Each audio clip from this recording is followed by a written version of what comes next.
Hey, Brian from SnakeBytes here. It's one of my favorite times of the year, and that's colubrid breeding season. It's a ton of work, but so cool to see so many animals breed. We're going to take you through that process. You're watching SnakeBytes.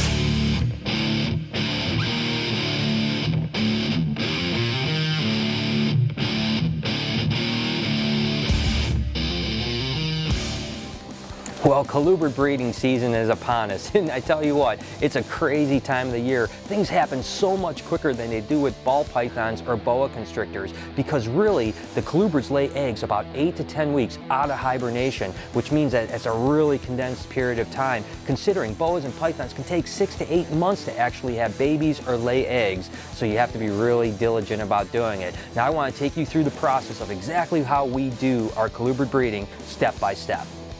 When colubrids come out of hibernation, within a week and a half or so, we're feeding really heavily. Now, we have a lot of males to transfer into females' cages in this room. About 1,000 or 1,500 males cycle through about 3,500 to 4,000 females. So we need to find a way to mark them so we can switch them quickly. And what we do is we actually use a silver metallic marker and we just put it right on the back of the snake. Now, this doesn't hurt the animal in any way whatsoever, and it gives us a chance to just open up a female's cage, grab the male. We don't have to look at the tail or sex it or anything like that. But how do we keep track of where that male is? Well, this is what we do. Each rack is actually numbered and lettered. This happens to be the A rack in the 7th slot. And as you can see, this tag says A7 apricot pueblan. Now, when I'm moving him to a female, which he's going to get moved every single day except for feeding, I'll make sure to move this tag along with him into the female's cage, just like this, so that I know I can keep track not only of where this animal is, but also who the father of that clutch is. What was Brian's first pet snake? A. Albino corn snake, B. Ball python, or C. Burmese python? Answer with a comment and keep watching to see if you're right.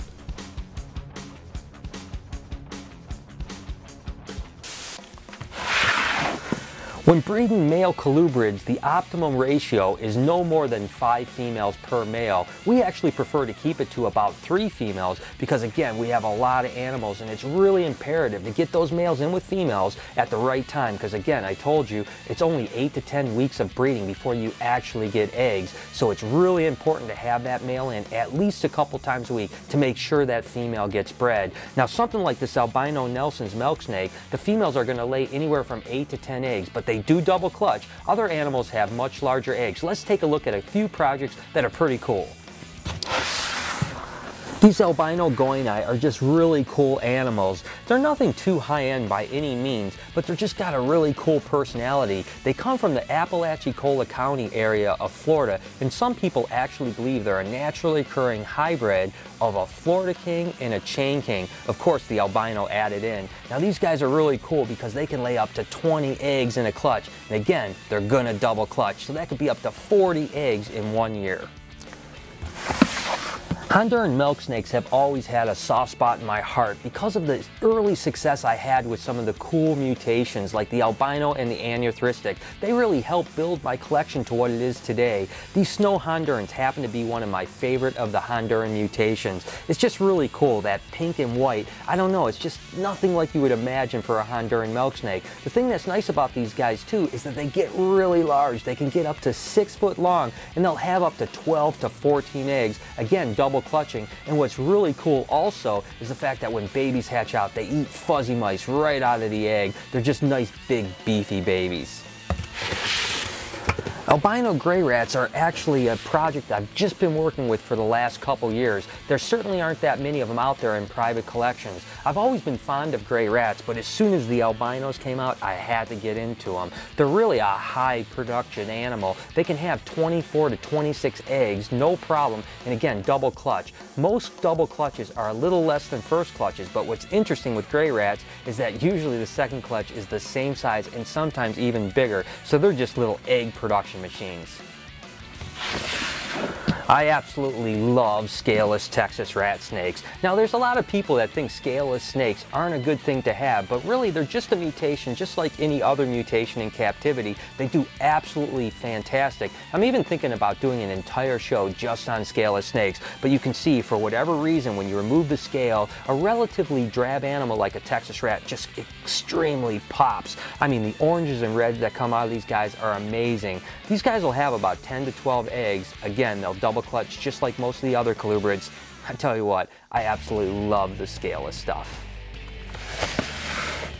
When it comes to colubrids, corn snakes are probably the biggest production animal that we work with our colubrid collection being about 75% corn snakes. They're really the best colubrid when it comes to the pet trade, so that's why we work with so many different color mutations of them. Something like this super hypo ochre tea is just amazing. I tell you what, the hypo ochre teas are awesome in their own right, but once you get this second gene in them, they just absolutely pop. The green just comes out. I tell you what, it's amazing animals. These guys will have up to 30 eggs, believe it or not. Although our average clutch size is usually in the low 20s, again, double clutching, that's a lot of eggs for a corn snake. When it comes to colubrid projects, there's probably nothing more exciting than hognose right now. It's just really cool that the market is exploding on the hognose. I've been working with them for about 15 years and have always loved them. As a matter of fact, they've been one of my favorite colubrids, so it's really cool that all these really cool paint jobs are now coming out. Things like this axanthic or pastel pink or this toffee belly are just a few of the examples of all the different colors and pattern mutations now. These guys are really varying when it comes to egg production. They can literally have up to 30 plus eggs, but some localities are typically only 10 to 12 eggs. I would say our average is actually about 15 to 18 eggs. They can double clutch and sometimes even triple clutch, but sometimes the fertility isn't that good as you get going with those later clutches. Hey, colubrid season is here. It's awesome. We're having a great time. We can't wait to start showing you guys what we're doing with eggs and then baby season. I have a feeling we're going to have some cool surprises for you guys. I'm excited to announce that we're teaming up with Zoo Med to give you guys some cool giveaways. Because it's egg season, we decided the next few weeks we're going to be giving away a Reptibator each week. All you have to do is go on Facebook, like Zoo Med and SnakeBytesTV, and enter a cool picture, making sure that you tag both Zoo Med and SnakeBytesTV, and we're going to pick one winner a week. Next week, it'll be a different contest. Stay tuned. You might be the next winner. So basically, I need you guys to get together, come up with some really good ideas of how you can just be more efficient at your work so we can get more work done in the same amount of time. All right, so work together, let me know what you come up with. I know I can count on you guys. All right, guys, what are your ideas? What kind of ideas do we need? We already work our asses off. We gotta get more done. How are we supposed to do more in the same amount of time? I agree with Sam. Actually, I do have an idea. Follow me.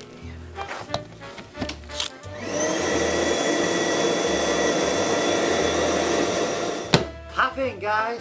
This is pretty cool. I can see how resting would make us more efficient.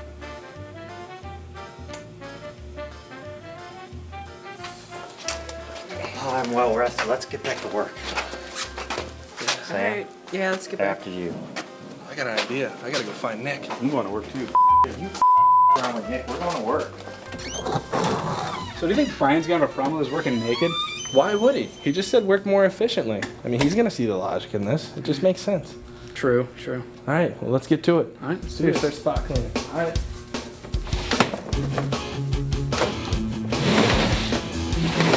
Cages are looking good, man. I think this new system's paying off. Oh yeah, man, I feel liberated. It feels right, doesn't it? Heck yeah. Yeah, well, hey, keep up the good work. Thanks, you too, man.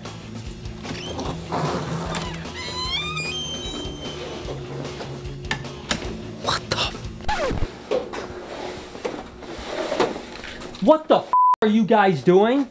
What do you mean? Where's your clothes? Oh, man, we took them off. You said to work more efficiently. They were weighing us down. Yeah, I mean, shoot, look at this flexibility. Look at that. Come, there's women that work here, guys. Use your heads. We're taking care of the snakes. Right now, get some clothes on. Gosh, I can't believe you guys. No, Brian's gonna be mad if we don't get this done. Hey, what's up? Well, Brian's probably already pissed at me. How about a quick game of hide and go seek? No, I don't Sounds think like a good idea. You're it. Hey! 8 1,000, 9 1,000, 10 1,000. Ready or not, here I come. Really? Are you kidding me?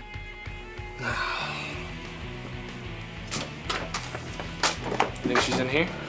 Yeah, you go that way, I'll go this way, and I'll meet you. Alright.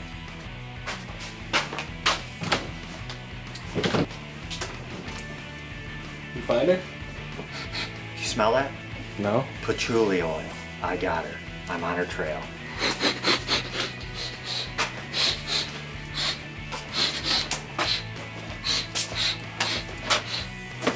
Found your ass. Let's go find George. Hurry.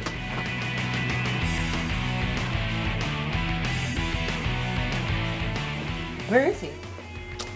I don't know. I didn't see him anywhere. Dude, we've got 15 minutes left before we We leave. better find his ass. George, where the are you, George? George! Well, how did he get up there? We need to get this place cleaned up. It Well, looks let's clean this up.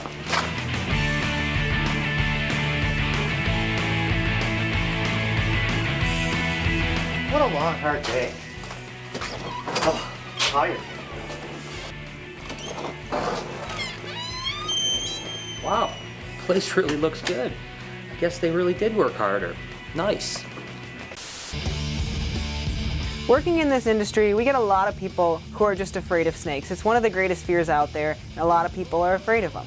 Personally, when I was a little kid, my stepbrother had a ball python. He used to chase me around the house with it. It was like 6 years old, scared the crap out of me. Obviously, working with these snakes for so long, there's nothing that scares me about them anymore. Can't say there's really anything I'm afraid of. I want to know, what's your greatest fear in life? Leave a comment below and let us know.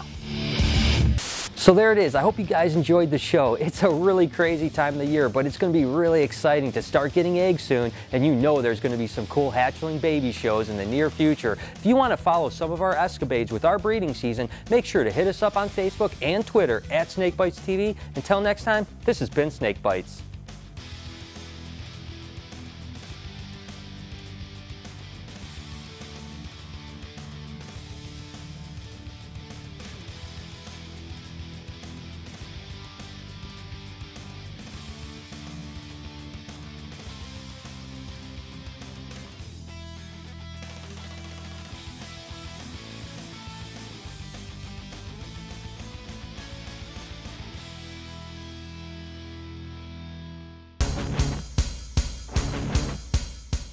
So what was Brian's first pet snake?